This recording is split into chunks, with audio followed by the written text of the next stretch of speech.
June 6, 1944, Normandy, France. Shortly after midnight, in the quiet fields north of Carentan, a German sentry stood alone beneath a moonless sky. As he struck a match to light a cigarette, the flame quivered in his hand. The stillness of the Norman countryside was suddenly broken by a sound that did not belong to the night, a distant, swelling hum rolling across the darkness. Aircraft engines, dozens, then hundreds, were approaching.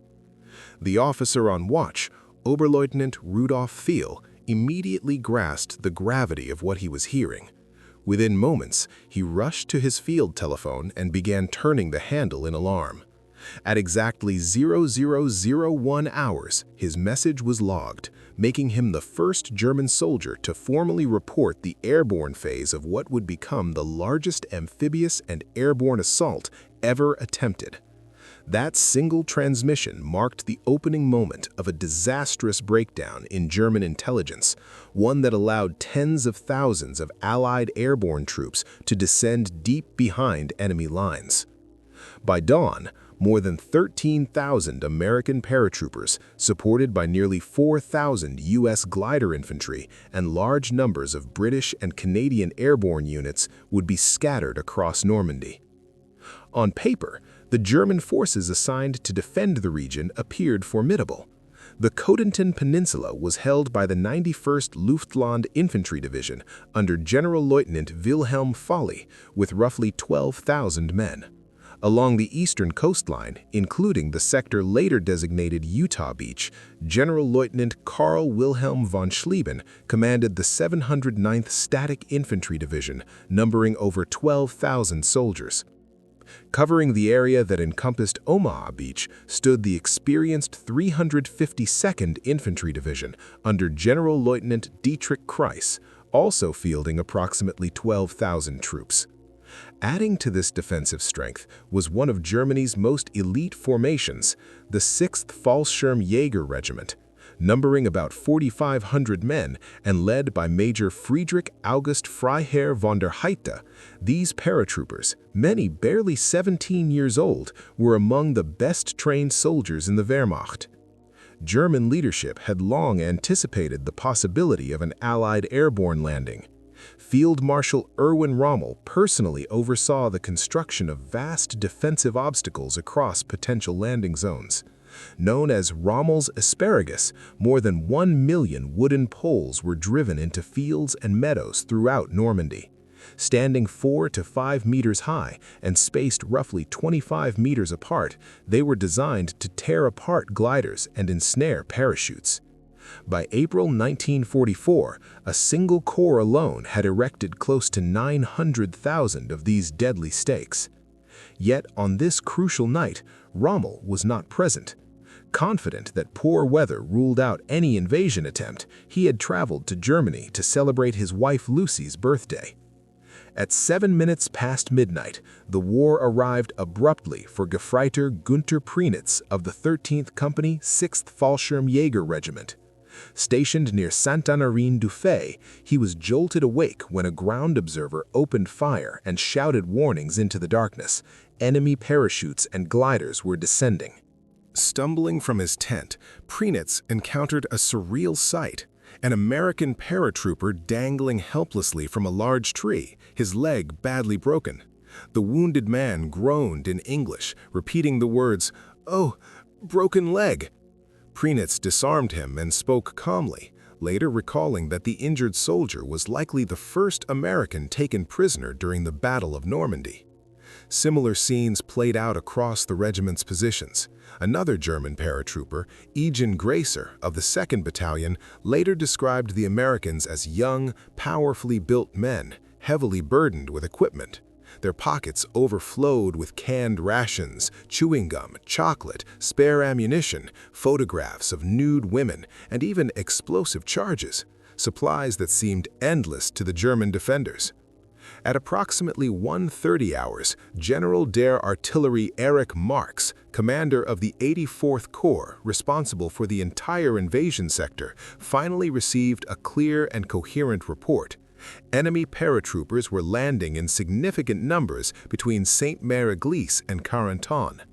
Marx, a 53-year-old veteran who had lost a leg on the Eastern Front and now walked with a prosthetic, immediately recognized the seriousness of the situation. Yet the pattern of landings was deeply confusing. Reports described enemy troops appearing across wide areas with no obvious concentration or clear operational focus.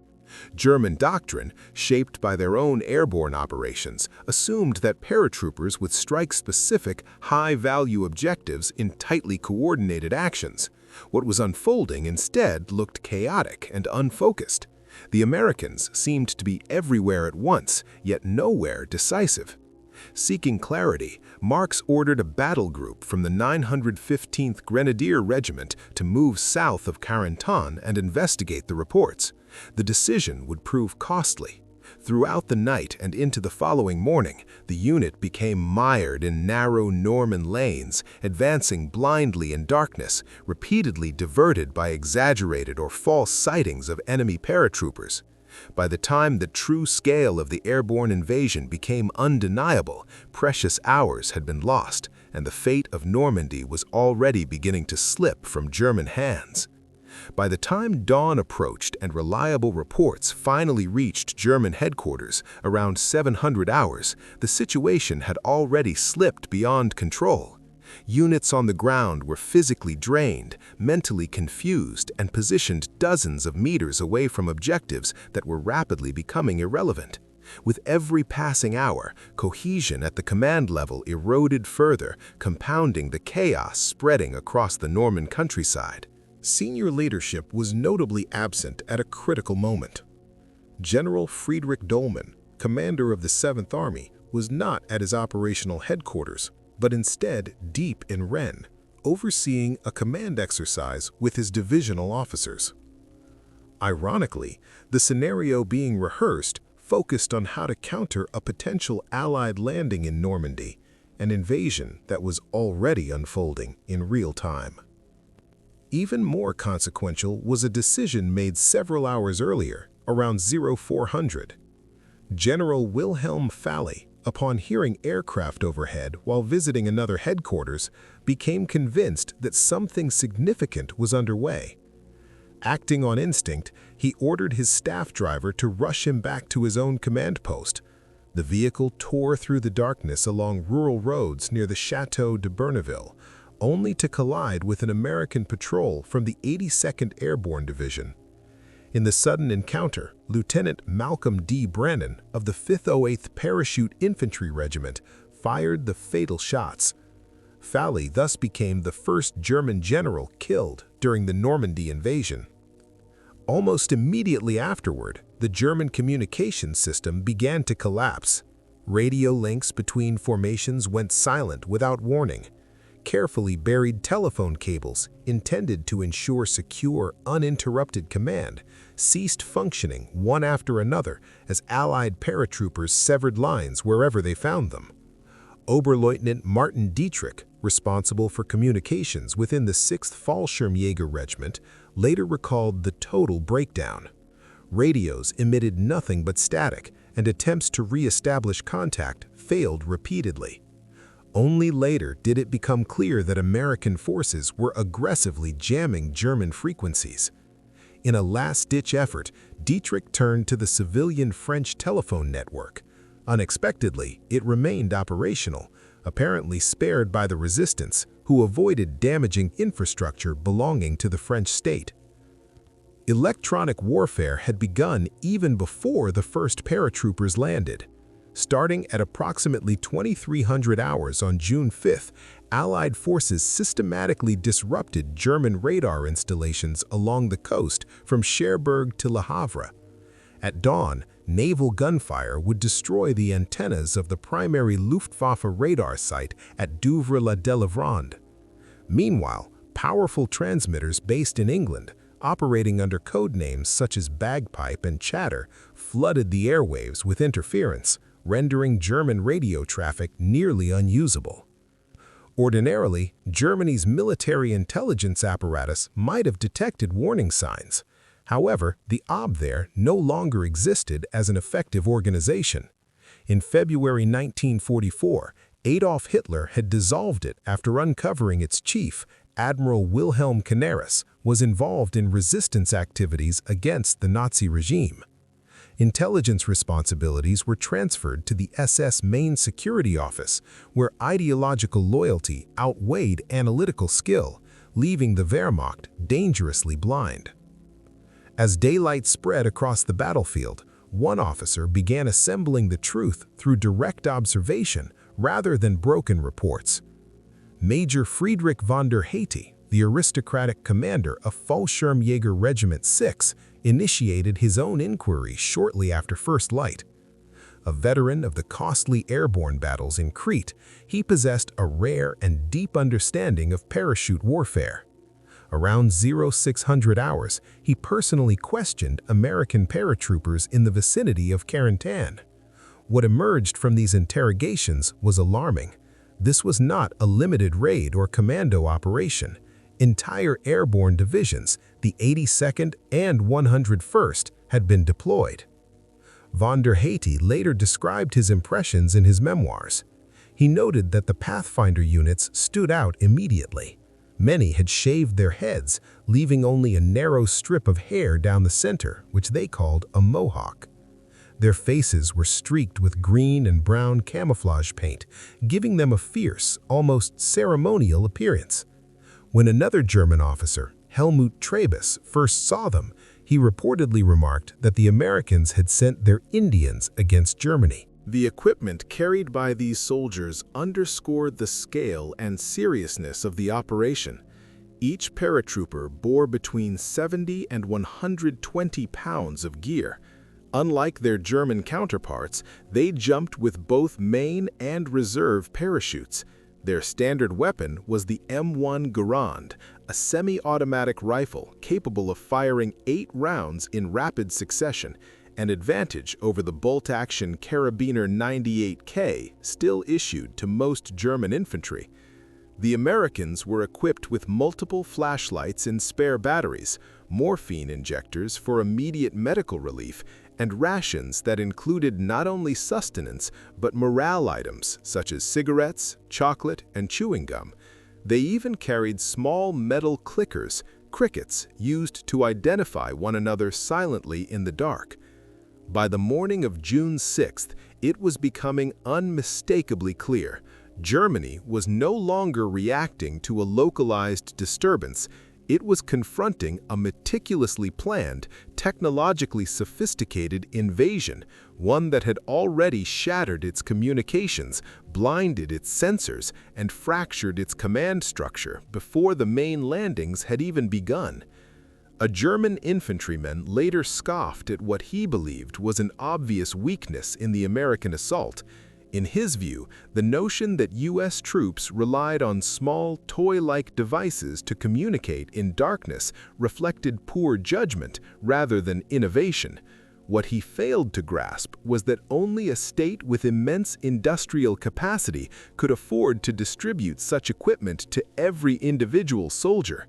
This misunderstanding mirrored a much larger failure to appreciate the scale, speed, and flexibility of the American airborne forces.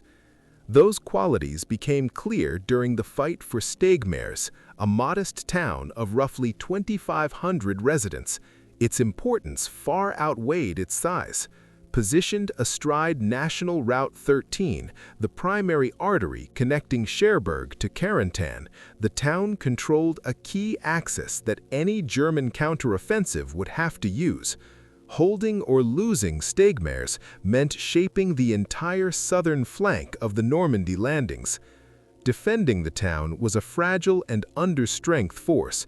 Only 41 German soldiers from the 91st Division, supplemented by Osttruppen, conscripts from Eastern Europe, whose loyalty and combat effectiveness were widely doubted even by their own commanders. Their firepower was limited to 2 anti-aircraft guns repurposed for ground defense and a small number of machine guns. In the early hours of June 6th, at approximately 0430, Lieutenant Colonel Edward Krauss led the remnants of the 3rd Battalion, 505th Parachute Infantry Regiment into action. Scattered drops had left him with no more than 30 to 40 paratroopers. Despite the numerical weakness, the assault was swift and decisive. Within half an hour, organized German resistance collapsed.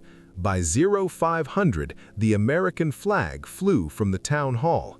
The defenders vanished as a coherent unit, 30 were taken prisoner, and 11 lay dead. The struggle did not end there. Throughout June 6th and into June 7th, German forces from the 158th Regiment attempted to reclaim lost ground from assembly areas near Fallschirmjäger, roughly 2 kilometers to the south. These counterattacks were supported by carefully concealed 88mm anti-tank guns, which transformed the southern approaches into a lethal funnel. Movement in daylight became extremely costly, and the terrain favored the defenders with devastating effect. Amid this chaos, another engagement would later be enshrined in military academies as a model of small unit leadership. Between 0830 and noon on June 6th, First Lieutenant Richard Winters led an assault on a German artillery position near Brecourt Manor.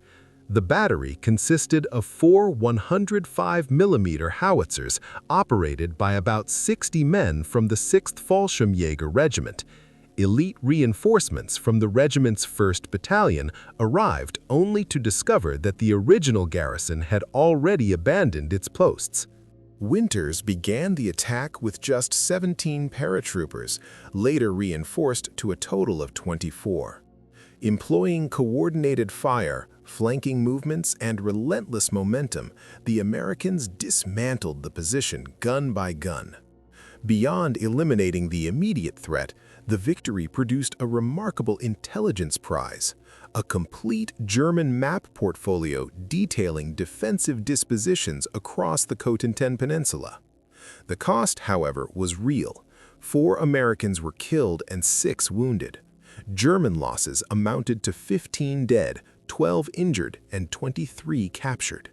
Further east, the Lafayette Bridge over the Murderette River became the scene of what historian S.L.A. Marshall would later describe as one of the most intense small unit battles ever experienced by American forces. A company from the 505th Parachute Infantry Regiment reached the bridge early and secured it by 9 a.m. on D-Day. The inevitable German response came in the afternoon, around 1600. This counterattack was launched by elements of the 157th Grenadier Regiment, reinforced with 3 French light tanks captured earlier in the war.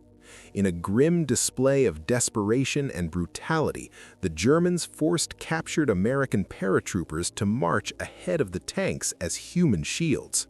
Combat around the bridge raged for 3 days. One American company was nearly annihilated, suffering an 86% casualty rate, 46 killed and 81 wounded out of 147 men. The German toll was staggering. The 91st Luftlandedivision Division alone lost 2,212 men within the first 6 days of fighting around this single crossing. Underlying these battlefield disasters was a catastrophic intelligence failure. German High Command had entirely missed the creation, training, and deployment of the American Airborne divisions.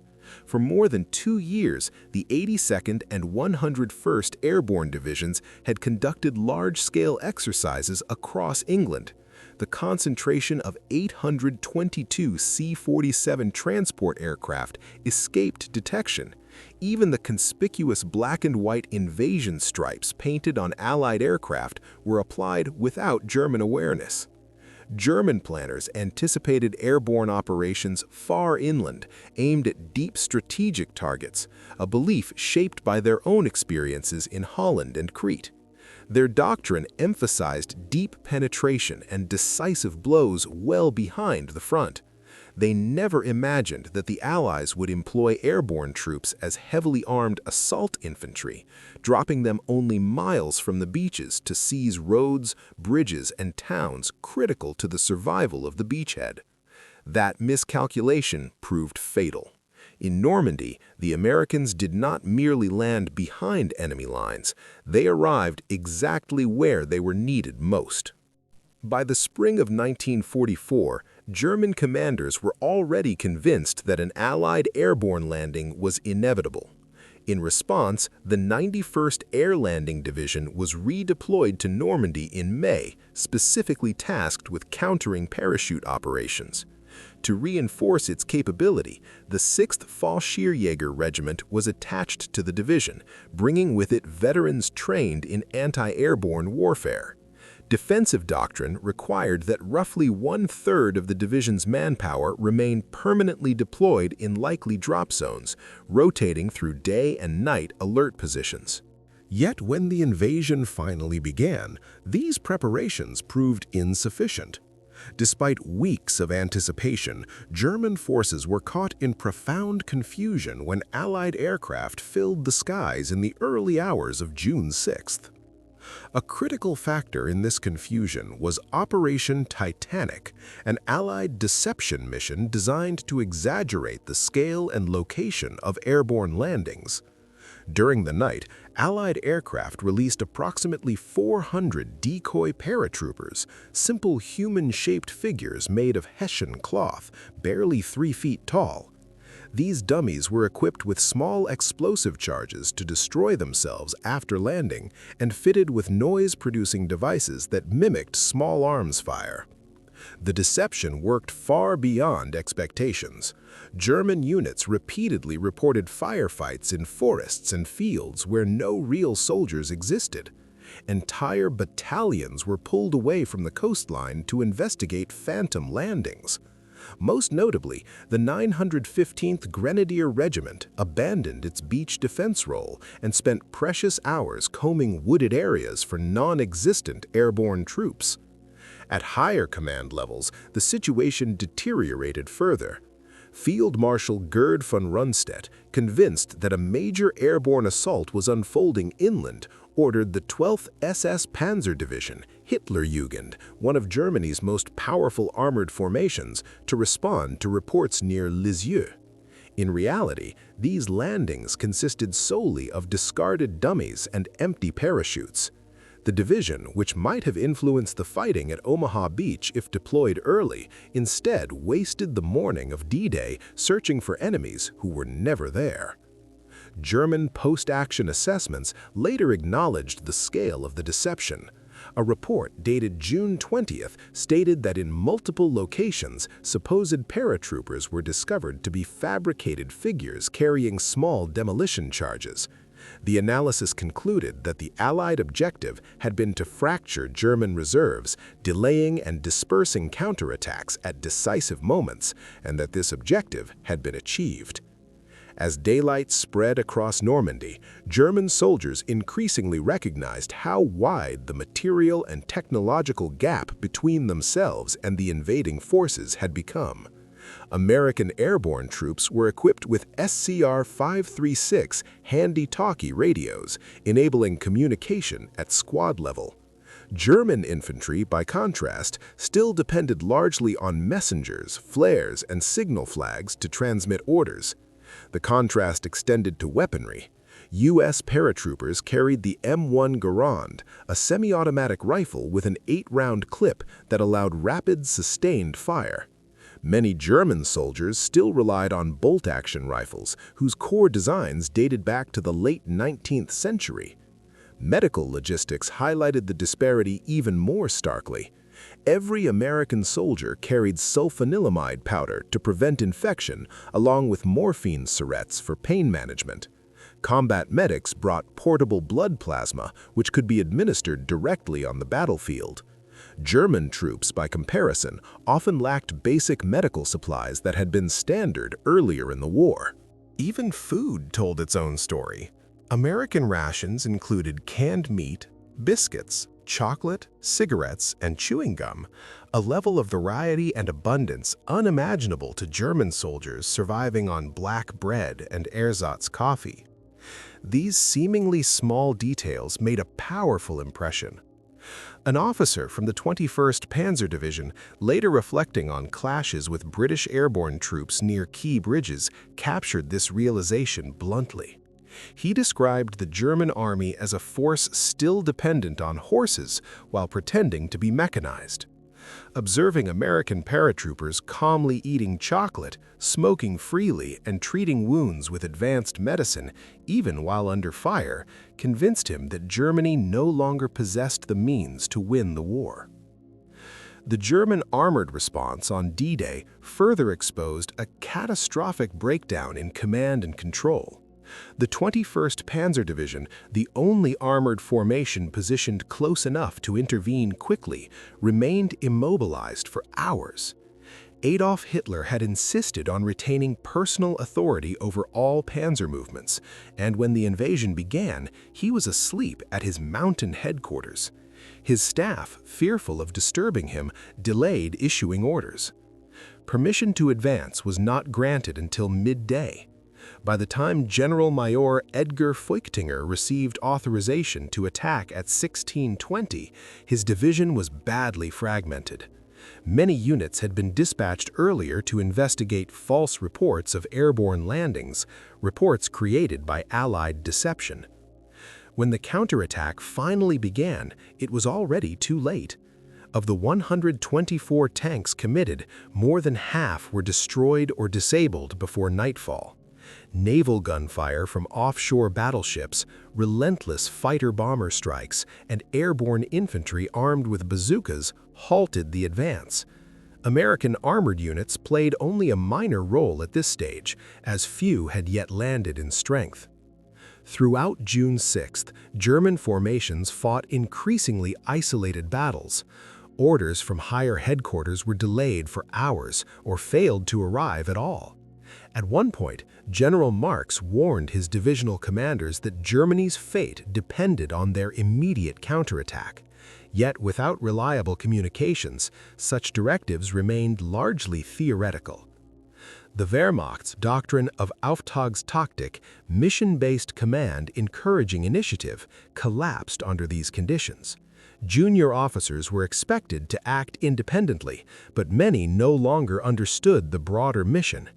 Units simultaneously attempted to defend the beaches, hunt airborne troops, and hold interior positions, diluting their combat power across incompatible objectives. The experience of the 6th Fallschirmjäger Regiment illustrated this chaos vividly. Its battalions were dispersed across nearly 30 square miles. One battalion was destroyed while attempting to withdraw toward Carentan.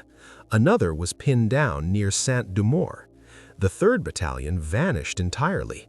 Its commander would not learn until after the war that the unit had been surrounded and captured almost intact.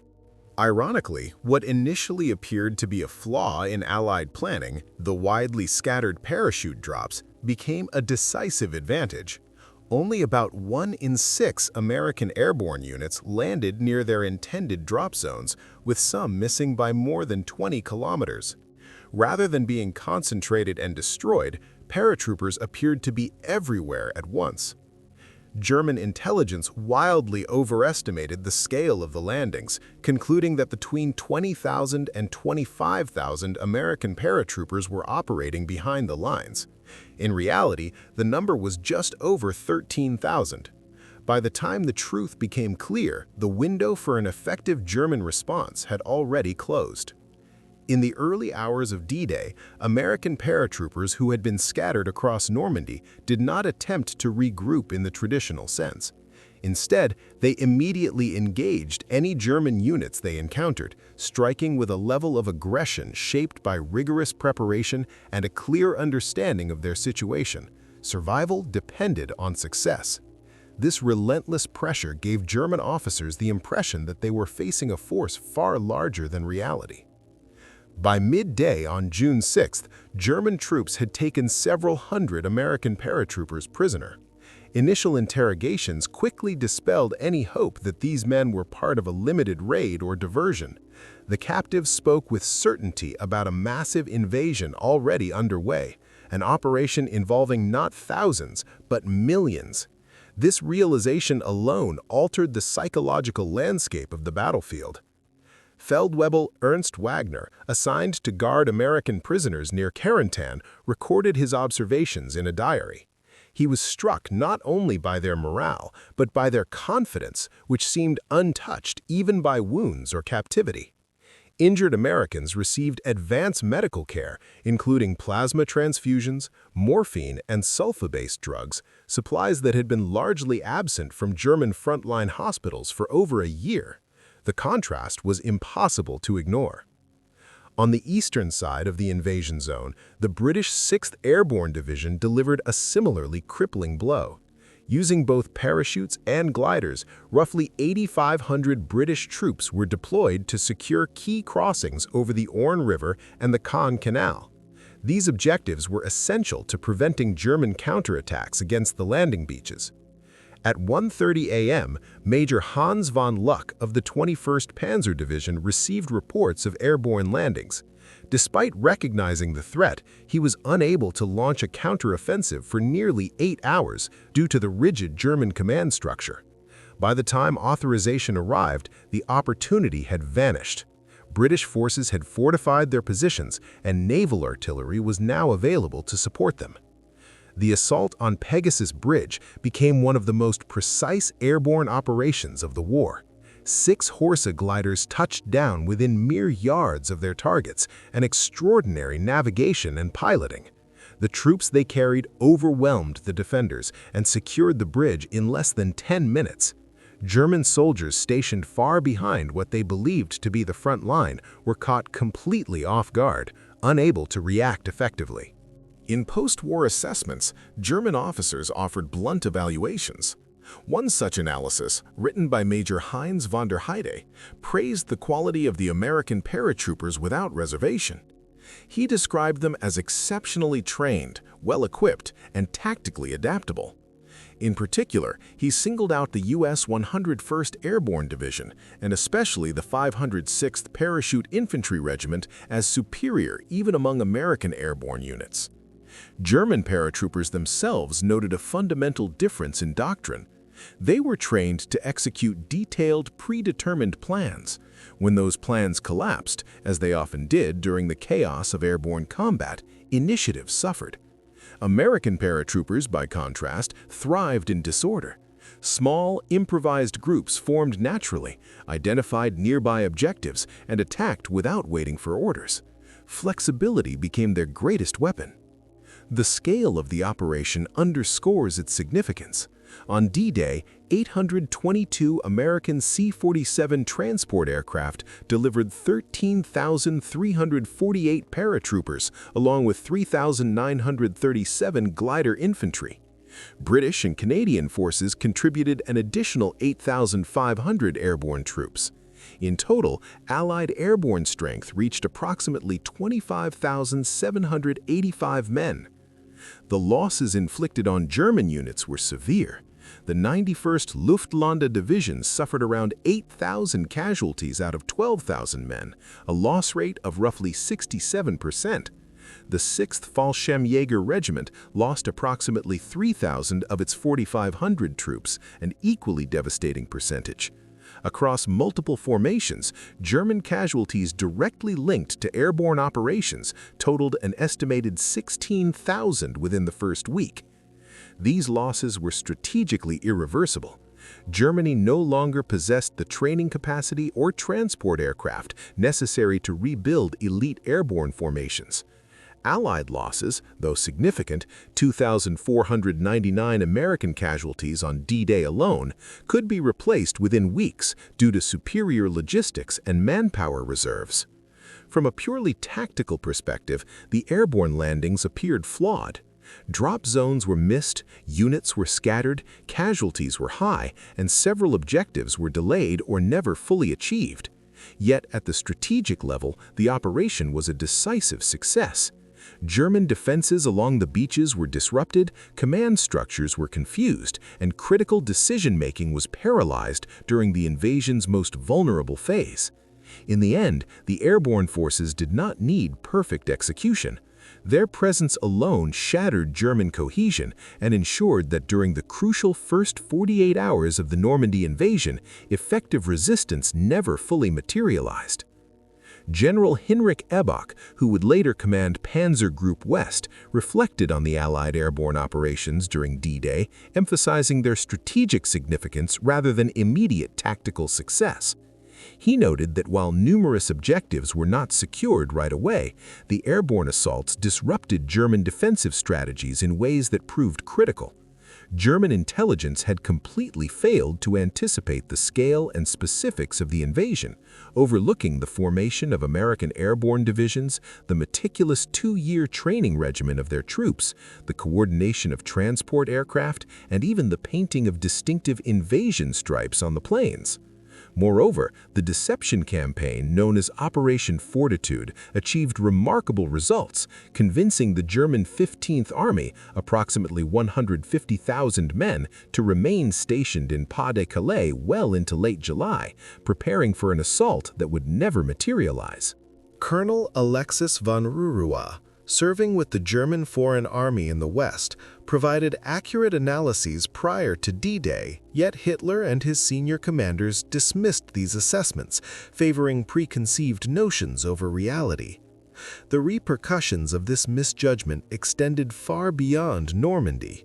German commanders remained deeply concerned about potential airborne incursions, tying down reserves that might otherwise have reinforced critical fronts. For instance, when the 2nd SS Panzer Division, Das Reich, was ordered to move north from southern France to bolster German positions after D-Day, the journey, which under normal conditions would have taken 3 days, stretched to 2 weeks due to resistance activity and the persistent anxiety over paratrooper attacks. Later, Operation Market Garden in September 1944, despite failing to achieve its objectives, further validated German fears, as 3.5 divisions were deployed in broad daylight, confirming the perceived threat of airborne troops.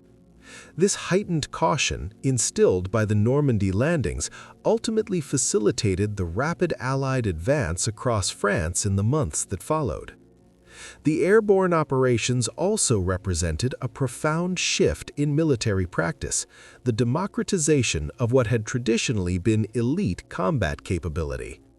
German Fallschirmjäger were carefully vetted volunteers, often drawn from aristocratic families with deep military heritage. By contrast, American paratroopers were ordinary citizens, farmers, factory workers, students, who volunteered for a modest monthly jump allowance of $50. Despite lacking the professional background of their German counterparts, these citizen soldiers demonstrated remarkable initiative, adaptability, and combat effectiveness, frequently surpassing opponents with far more battlefield experience. Their motivation was not personal glory, but the successful completion of assigned missions and a safe return home. Franz Gaukel, a teenage machine gunner at Omaha Beach who later emigrated to the United States, recounted to military audiences the psychological impact of the airborne operations. When news arrived that paratroopers were positioned behind German lines, defensive plans were thrown into disarray. Troops hesitated, uncertain whether to advance or retreat. According to Gaukel, the paratroopers' presence had already shifted the balance of the battle even before the first landing craft reached the shore. Later, Eric Bisso, recalling events during 2014 reconciliation meetings, described witnessing paratroopers landing directly into German positions, acknowledging the devastating effect on those caught in the assaults while lamenting the human cost for the soldiers involved. As night descended on June 6th, German military commanders encountered a battlefield that had been fundamentally altered. Field Marshal von Rundstedt's evening dispatch to Hitler captured the new reality. The enemy had successfully penetrated rear areas, generating significant confusion through large-scale airborne insertions. The scope and synchronization of the landings surpassed German intelligence assessments of Allied operational capability. Despite this, Hitler attributed the setbacks to a deficiency of resolve among his officers and declined to commit reserve forces, remaining convinced that the primary assault would occur at Pas de Calais. On June 7th, the 17th SS Panzer Grenadier Division dedicated its efforts to rooting out scattered paratrooper units in assembly zones rather than mounted a counteroffensive against the beaches. By the time they were able to organize an effective response, American forces had already established strong positions inland, and the opportunity for a decisive German reaction had disappeared. Major von de Hader, writing after the war for professional military publications, offered a comprehensive evaluation. The American airborne operation on D-Day represented a profound evolution in military and national capability. It showcased the ability to project combat power vertically, convert civilian volunteers into highly effective soldiers, coordinate complex operations over extensive distances, and sustain campaigns through an industrialized war economy. The Germans had long considered themselves masters of modern conflict. They had conceived blitzkrieg, advanced airborne tactics, and integrated combined arms operations. Yet the Americans had taken these principles further, systematizing them, deploying them on an unprecedented scale, and demonstrating an industrialized approach to warfare that the Germans had not foreseen. The 13,348 American paratroopers who descended over Normandy shattered entrenched notions of what was operationally achievable. They proved that a democratic society could produce forces capable of rivaling even highly professional, authoritarian armies. Citizen soldiers could perform on par with career troops, and the weight of industrial capacity could counterbalance tactical expertise. Between the night of June 5th and the early hours of June 6, 1944, German forces witnessed an extraordinary spectacle: the roar of hundreds of aircraft engines and the unfolding of thousands of parachutes across the sky. Engaging dispersed units of resolute young Americans, the German defenders realized that the Reich, long proclaimed eternal, was confronting adversaries whose scale and coordination exceeded their expectations.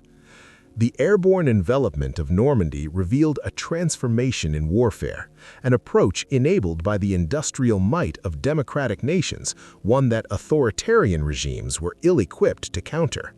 German soldiers experienced this reality directly, learning through combat against an enemy they had been conditioned to underestimate. By dawn on June 7th, German positions behind the Atlantic Wall had been irreversibly compromised. American paratroopers controlled strategic terrain, disrupted supply lines, and prevented coordinated German action. The unanticipated landing of 13,348 American paratroopers behind German lines marked a pivotal shift. It signaled the beginning of the decline for Nazi Germany and the emergence of American dominance in modern military operations.